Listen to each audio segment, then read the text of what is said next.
Hello students, and in our economic video I am again here with expenditure method. आप लोगों को पता है हम लोग नेशनल इनकम पढ़ रहे हैं जिसमें हम नेशनल इनकम को कैसे मेजर करेंगे वो चीज़ हम देख रहे हैं. तो इसके 3 मेथड्स होते हैं जो हम 2 ऑलरेडी हम लोग पढ़ चुके हैं. फर्स्ट मेथड था हमारा वैल्यू एडेड मेथड, सेकेंड था इनकम मेथड और थर्ड है हमारा एक्सपेंडिचर मेथड. तो अब हमें ये देखना है कि ये एक्सपेंडिचर मेथड क्या होता है. ठीक, अब अगर मैं आपसे ये कहूँ कि जो फर्स्ट मेथड था उसके अंदर हमने क्या देखा, हमने देखा कि किसी भी चीज़ पर, किसी भी प्रोडक्ट पर हमने कितनी मेहनत करी उसको नया प्रोडक्ट बनाने के लिए. हमने उस अपनी मेहनत को ऐड करा और हमने वो मेथड निकाला. ठीक, उसके बाद सेकंड जो हमारा मेथड था इनकम मेथड, उसके अंदर ये था कि जो हमने वो पहले मेहनत करी थी उस प्रोडक्ट को हमने कहीं सेल आउट किया होगा तो हमें उससे इनकम हुई होगी, है ना. तो उस इनकम से हमने कैलकुलेट करा इनकम मेथड. अब अगला जो मेथड हम पढ़ने जा रहे हैं वो है एक्सपेंडिचर मेथड. एक्सपेंडिचर माने खर्चा, कि भाई जब हमने पैसा अर्न किया तो उसे खर्च भी तो करेंगे ना. तो उस खर्चे से हम अब नेशनल इनकम कैलकुलेट करेंगे, क्योंकि खर्चों से भी नेशनल इनकम कैलकुलेट की जा सकती है कि हमने कितना खर्चा किया. हमें ये देख लेंगे हम और हमारा पर्पस सॉल्व हो जाएगा. तो अब पहले हम इसकी डेफिनेशन देखते हैं. According to this method national income is measured in terms of expenditure. कि इस मेथड में हम नेशनल इनकम कैसे कैलकुलेट करते हैं, एक्सपेंडिचर, कितना खर्चा किया है कंज्यूमर ने उसके बिहाफ पर. ठीक है, made by the consumer on final goods. कि फाइनल गुड पे आपको पता है नेशनल इनकम हमेशा फाइनल गुड्स से ही कैलकुलेट होती है. ठीक है, तो कितना खर्चा कंज्यूमर ने फाइनल गुड्स के लिए किया उससे हम ये कैलकुलेट करेंगे. Goods and services produced in the economy during an accounting year. जो कि एक ही ईयर में, ये नहीं कि पूरे पिछले 5 साल का हम लोग देखेंगे, नहीं, हमें हर साल कैलकुलेट करना होता है. तो उस अकाउंटिंग ईयर में कितना खर्चा कंज्यूमर ने किया फाइनल गुड्स पर उससे हम ये निकालेंगे method. The sum total of final expenditure GDP-MP होता है हमारा.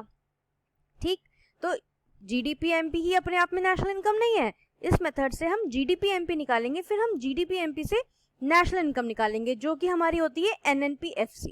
ठीक, तो पहले हम देखते हैं कि भाई हम एक्सपेंडिचर मेथड में क्या क्या चीज़ें इंक्लूड करेंगे. तो इसको हम सबसे पहला है हमारा प्राइवेट फाइनल कंजम्पशन एक्सपेंडिचर. इसकी ये शॉर्ट फॉर्म मैंने लिख रखी है, बट है नहीं ये कोई शॉर्ट फॉर्म, है तो मैंने ऐसे ही लिख दी ताकि याद से रहे आप लोगों को. तो प्राइवेट फाइनल कंजम्पशन एक्सपेंडिचर क्या होता है. अब बात ये आती है कि भाई हम लोग हैं अगर, और हमने अपने लिए कुछ हमने अर्न जो करा तो हम अपने लिए कुछ खर्चा भी तो करेंगे ना. हाँ, मान लो कि मैं किसी शॉप पर गई, मैंने वो चीज़ खरीदी और आके घर में कंज्यूम करी. ठीक, तो वो क्या हो गया, वो मेरा अपना पर्सनल खर्चा हो गया. ठीक, जैसे मान लीजिए मैं ग्रोसरी की शॉप पर गई, मैंने कुछ प्रोडक्ट्स खरीदे या ब्रेड खरीदी और मैं घर आई और मैंने उस ब्रेड को खाया, यानी कि मैंने उसे कंज्यूम करा. तो इस तरह के जो मेरे खर्चे होते हैं, लोगों के जो खर्चे होते हैं, उनसे हम प्राइवेट फाइनल कंजम्पशन एक्सपेंडिचर कहते हैं और वो हमारा इस मेथड में इंक्लूड होता है. क्लियर. तो पहला खर्चा कौन सा हो गया, जो पब्लिक, जो लोग बाग अपने ऊपर कर रहे हैं, अपनी चीज़ों को कंज्यूम करने के लिए कर रहे हैं, उसे बोलते हैं प्राइवेट फाइनल कंजम्पशन एक्सपेंडिचर. ठीक, अब दूसरी चीज़ क्या आती है, चलो हमने अपना तो जो जनता रहने वाली है उसका तो काउंट कर लिया. अब आता है हमारा गवर्नमेंट फाइनल कंजम्पशन एक्सपेंडिचर, कि गवर्नमेंट जो कंज्यूम करती है. ठीक है, मतलब ये नहीं कि गवर्नमेंट ने रोड बनाई, वो चीज़ नहीं आएगी इसमें. अब गवर्नमेंट जो है वो क्या करती है, गवर्नमेंट लॉ एंड ऑर्डर बनाती है. हाँ, या मान लो आपकी स्टडीज़ के लिए कुछ नया स्टडी मटेरियल डिज़ाइन कर दिया या वो ये चीज़ें करी, तो ये क्या है, ये भी तो खर्चा है ना गवर्नमेंट का जो वो कर रही है. तो वो हम इसके अंदर इंक्लूड करेंगे गवर्नमेंट फाइनल कंजम्पशन एक्सपेंडिचर.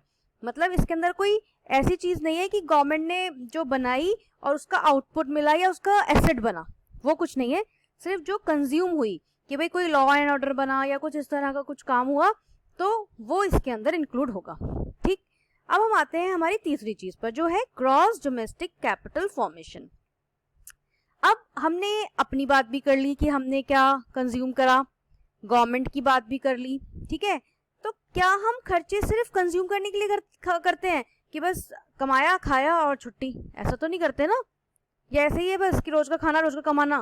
कहते नहीं है लोगों को हम लोग कि अरे भाई इसका तो रोज का खाना रोज का कमाना है, लेकिन ऐसा नहीं होता ना। हम क्या करते हैं, जो हम जॉब कर रहे हैं या पैसा कमा रहे हैं उससे हमारे ड्रीम्स होते हैं कि हम घर खरीदेंगे, हम कार खरीदेंगे, हम ये करेंगे। तो अब जैसे सपोज करो कि मैंने 4 लाख की कार खरीद ली, या 5 लाख की कार खरीद ली, या 1 लाख की बाइक खरीद ली, या कुछ भी चीज अपने लिए घर बनवा लिया। तो वो जो सारी इन्वेस्ट, अब ये चीजें मैं बेचूंगी तो नहीं ना, कार अपने पर्सनल यूज के लिए है, घर भी अपने रहने के लिए है, तो ये चीजें मुझे बेचनी तो नहीं है। मैं क्या कर रही हूँ, इसको भी तो मैं एक तरह से यूज कर रही हूँ, इसको मैंने जो घर लिया उसको भी मैं यूज कर रही हूँ, कंज्यूम कर रही हूँ एक तरह से ना अपनी लिविंग के लिए। तो वो जो पैसा आता है वो कहलाता है gross domestic capital formation. Clear? अब अगर ये डायरेक्ट नहीं दिया हुआ तो दो चीजें होती हैं, ग्रॉस फिक्स कैपिटल फॉर्मेशन। अब ये बात आती है कि भाई ये ग्रॉस फिक्स कैपिटल फॉर्मेशन क्या है। इसका मतलब क्या होता है कि भाई अगर मैंने कुछ भी चीज अपने कंजम्पशन के लिए खरीदी, जैसे घर खरीदा या कुछ, चलो वो तो मेरा हो गया कि मैं अपने लिए भी खरीद सकती हूँ, लेकिन मैं ऐसा भी तो कर सकती हूँ ना कि मैंने मेरी कोई शॉप है और मैंने स्टूल खरीद लिए, मतलब स्टूल की या फर्नीचर की शॉप है या चेयर्स हैं, तो मैंने 10 चेयर खरीद ली। उसमें से वो चीजें क्या है, कुछ बिक गई कुछ रह गई, तो वो क्या आएगी, वो भी इसके अंदर ही आएगी। चेंज इन स्टॉक, दूसरी चीज आएगी चेंज इन स्टॉक, मतलब कितना स्टॉक है और कितना चला गया, मतलब closing stock minus opening stock में चेंज इन स्टॉक हम कैलकुलेट करेंगे। क्लियर? तो अब आप इसको मैं दोबारा बताती हूँ, इसका नाम क्या है, ग्रॉस डोमेस्टिक कैपिटल फॉर्मेशन। यानी कि जो चीज हमने अपने यूज के लिए, अपनी एक लिविंग स्टैंडर्ड मेंटेन करने के लिए खरीदा है, चाहे वो घर हो, चाहे वो कार हो, चाहे वो बाइक हो, उसके जो उस पे जो खर्चा हमने करा वो हमारा इसके अंदर आता है। क्योंकि अगर हम 4 लाख 5 लाख खर्चा कर भी रहे होंगे तो हम कर तो अपने लिए यूज करने के लिए रहे हैं ना, जरूरी तो नहीं है वो ब्रेड की तरह हो, लाए खाया और छुट्टी करा, ऐसा तो नहीं है। देखो इसके नाम से ही लगता है, ग्रॉस माने परचेजिंग वैल्यू, डोमेस्टिक माने इंडिया के अंदर रहने वाला, कैपिटल फॉर्मेशन मतलब एसेट्स, यानी कि हमने जो परचेज वैल्यू कैपिटल खरीदी, मतलब इन एसेट्स खरीदा मतलब हमने, ठीक। तो ये चीज हो गया। अब फोर्थ हमारा क्या है, नेट एक्सपोर्ट्स।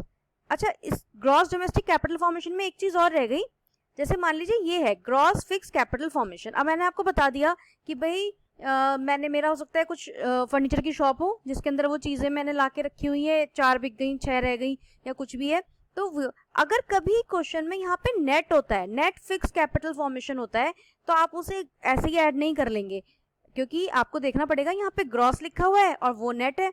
तो ग्रॉस से नेट पे आने के लिए आपको मालूम है क्या करते हैं, हम करते हैं माइनस डेप्रिसिएशन। तो ये चीज आपको ध्यान रखना पड़ेगा उस क्वेश्चन में। ये हम आगे न्यूमेरिकल करेंगे, उसके अंदर मैं इस तरह का न्यूमेरिकल भी एक पिक करूंगी, ठीक। अब हम आते हैं वापस नेट एक्सपोर्ट पर, मतलब हम इंडिया से बाहर कोई चीजें बेचते हैं, बाहर से भी कुछ चीजें हम इंडिया के लिए खरीदते हैं, ठीक है। तो उसे बोलते हैं एक्सपोर्ट, नेट एक्सपोर्ट मतलब एक्सपोर्ट माइनस इम्पोर्ट। अगर नेट एक्सपोर्ट सीधे सीधे दिया हुआ है वेल एंड गुड, नहीं दिया हुआ है तो इम्पोर्ट और एक्सपोर्ट दिया होगा तो आप एक्सपोर्ट में से इम्पोर्ट को माइनस कर दीजिएगा, तो आपका ये आ जाएगा। क्लियर? तो अब हम क्या करेंगे, मान लीजिए हमें इसके अंदर ये सारी चीजें मिल गई हैं, हाँ, मतलब कोई क्वेश्चन है जिसके अंदर ये सारी चीजें गिवन है, तो हमें क्या करना है, बस इन्हें आपस में ऐड कर देना है जस्ट, ठीक। तो ये आपका जीडीपी एमपी निकल कर आ जाएगा। तो ये क्या होगा, हमारा एक्सपेंडिचर मेथड। बट हमारा रास्ता अभी पूरा नहीं हुआ, जीडीपी एमपी पे थोड़ा रुकना था हमें तो नेशनल इनकम निकालनी है। तो जीडीपी एमपी जो है हमारा, उससे हमें नेशनल इनकम जो है निकालनी है। और नेशनल इनकम क्या होती है, एनएनपीएफसी। तो हमें क्या करना पड़ता है इसके लिए, देखो ये तो हम बहुत पहले से करते आ रहे हैं, आपको पता होना चाहिए अब तो, कि ग्रॉस से नेट पे जाना है तो क्या करते हैं, माइनस डेप्रिसिएशन। डोमेस्टिक से नेशनल पे जाना है तो क्या करते हैं, प्लस एनएफआईए, ठीक। प्रोडक्ट सेम है, मार्केट प्राइस से फैक्टर कॉस्ट पे जाना है तो हम क्या करेंगे, माइनस एनआईटी। क्लियर? तो ये क्या निकल आएगा हमारा, हमारी नेशनल इनकम इससे कैलकुलेट हो जाएगी, ठीक। तो ये हमारा थर्ड मेथड था जो हमने आज इसे भी पूरा कर लिया। होपफुली आपको ये चीजें समझ में आ गई होंगी।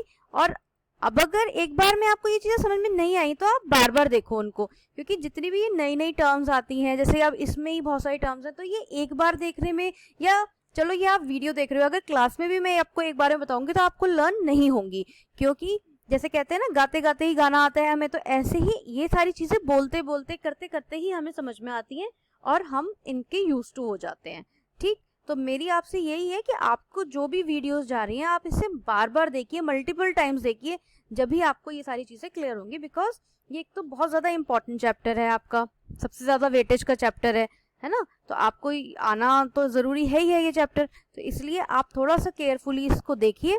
अब ये तीनों मेथड्स मैंने इस वीडियो में फिनिश कर दिए हैं। अब नेक्स्ट वीडियो से मैं सारी मेथड्स के न्यूमेरिकल्स लेना शुरू करूँगी, और फिर आपकी बुक में बहुत सारे न्यूमेरिकल्स हैं, आप फिर उनको अपने आप भी प्रैक्टिस करिएगा।